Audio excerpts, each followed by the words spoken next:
नादिर अभी दरवाजे के पास खड़े होकर हाथ पैर मारने की कोशिश कर रहा था, क्योंकि उसका पानी जो था तहखाने का अब वो उसके गले तक आ पहुंचा था, जबकि वो 12 सीढ़ी ऊपर भी था।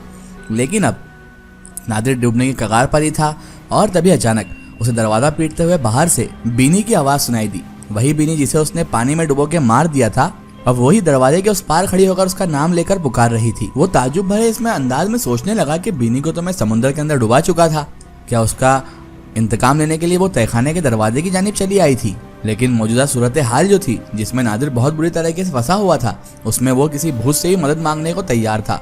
वो इस कदर परेशानी में मुब्तला था, इस कदर मुसीबत ज़दा था कि वो किसी भूत से भी मदद मांग सकता था। उसने तड़प कर बीनी को चिल्ला चिल्ला कर पुकारा और उसके जवाब में तहखाने के दरवाजे को धड़धड़ाया गया। तभी नादिर चिल्लाते हुए बोला कि यूं ही दरवाजा धड़धड़ाते हुए जाओगी या बीनी तुम इसे खोलोगी भी। बाहर से बीनी की आवाज फिर नादिर को सुनाई दी।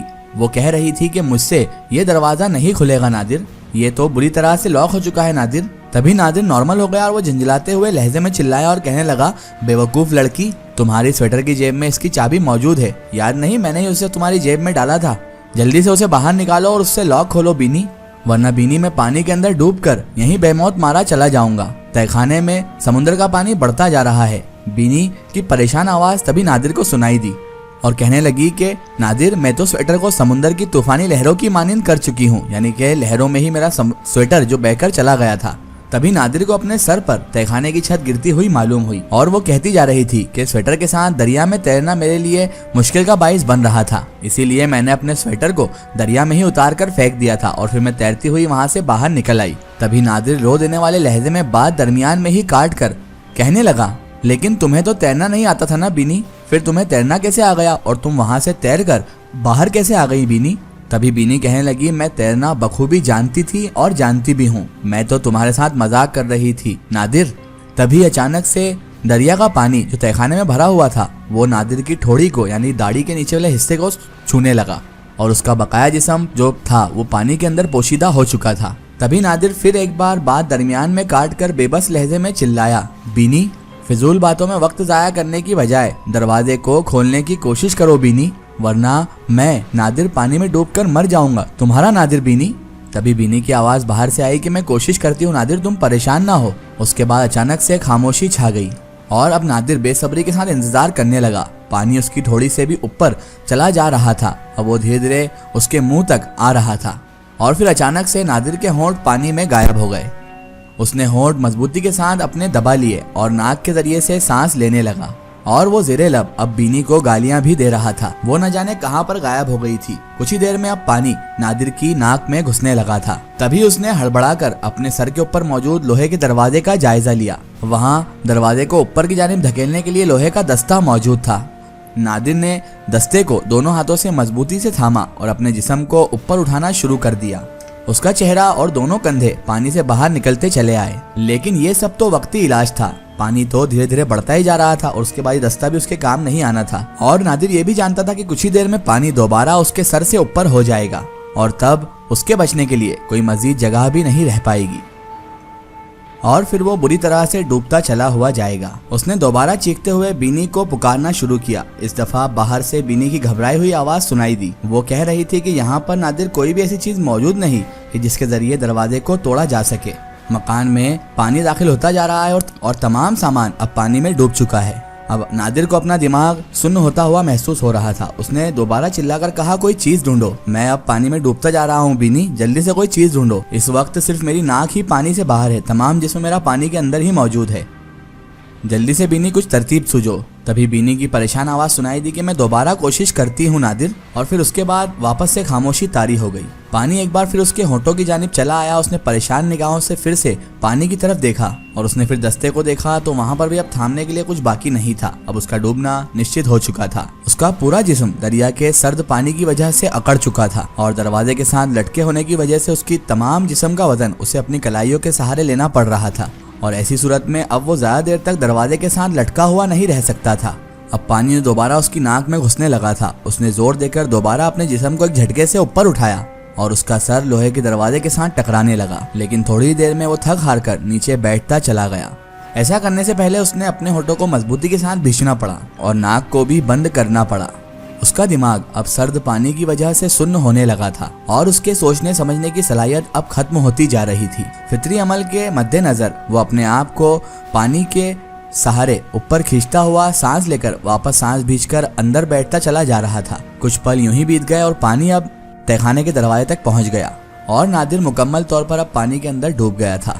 बाहर से बीनी की चिल्लाने की आवाज़ सुनाई दे रही थी, लेकिन नादिर अब सुनने से कासिद हो चुका था पानी की वजह से। बीनी उसे बाहर से बता रही थी कि दरिया का पानी अब मकान के अंदर बढ़ता चला जा रहा है, इसीलिए किसी मजबूत चीज की दस्तयाबी अब मुमकिन नहीं है और अब दरवाजा खोलना बहुत मुश्किल है। उसके बाद नादिर को इधर अपने फेफड़े फटते हुए महसूस होने लगे। उसके लिए अपनी सांस को रोके रखना अब दुभर हो गया था, लेकिन सांस ना लेने का मतलब जिंदगी का खात्मा था और अगर वो पानी के अंदर सांस लेता तो भी उसकी जिंदगी तो जानी ही थी। इसीलिए सांस को अब रोके रखना उसके लिए बहुत बड़ी मजबूरी भी थी। और फिर बर्दाश्त की आखिरी हद खत्म होती चली गई और नादिर ने अब सांस लेने की कोशिश की और दरिया का नमकीन पानी उसके फेफड़ों में भरता चला गया।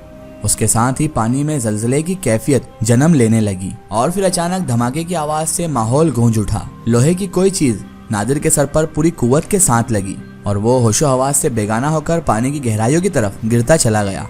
और जब उसकी आंख खुली तो उसने अपने आप को आरामदेह बिस्तर पर लेटे हुए पाया। खुली हुई खिड़की से धूप अंदर आ रही थी और उसके माथे पर सफेद रंग की पट्टी लगी हुई थी। बीनी के अलावा कस्बे के तमाम हजरात उस घर में मौजूद थे और उनकी निगाहों का मरकज अब नादिर का वजूद था।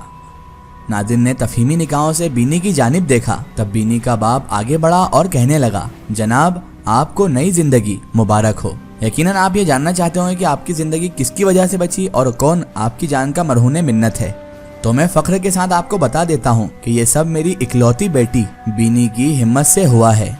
आप यकीन जानिए बीनी एक बेहतरीन तैराक रह चुकी है। जिस वक्त आप अपने मकान के तहखाने में मुकीर थे और तहखाने में समुंदर का पानी भरता चला जा रहा था, उस वक्त बाहर भी दरिया की मौज की तूफानी लहरें मकान की बाहरी दीवारों को गिराने की कोशिशों में मसरूफ थी।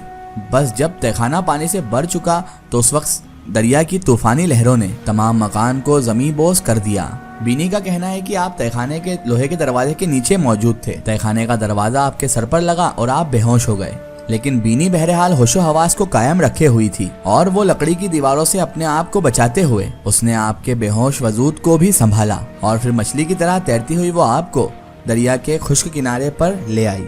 यहाँ पर गांव के और भी बहुत से लोग मौजूद थे। उन्होंने आपकी मरहम पट्टी की और यूं आपकी जिंदगी को बचाने में सरासर बीनी का ही हाथ रहा। जब नादिर का बेशतर हिस्सा पानी के अंदर डूब रहा था तब कस्बे वालों ने भागने से पहले बीनी को भी हमराह ले जाने की कोशिश की, लेकिन उसने साफ इनकार कर दिया और वो आपकी जिंदगी को बचाने के लिए अपनी जिंदगी को दांव पर लगाने का फैसला कर चुकी थी।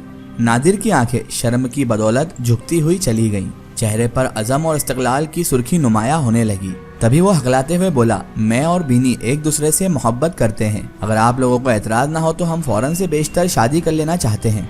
बीनी के बाप ने तभी हैरत भरी निगाहों से बीनी की जानिब देखा तो उसने शर्माते हुए आंखें झुका ली। फिर बीनी के बाप ने कस्बे के अफराद की जानिब देखा। उन्होंने खुशी भरे अंदाज में इकरार में सर हिलाया और खामोशी के साथ कमरे से बाहर निकल गए।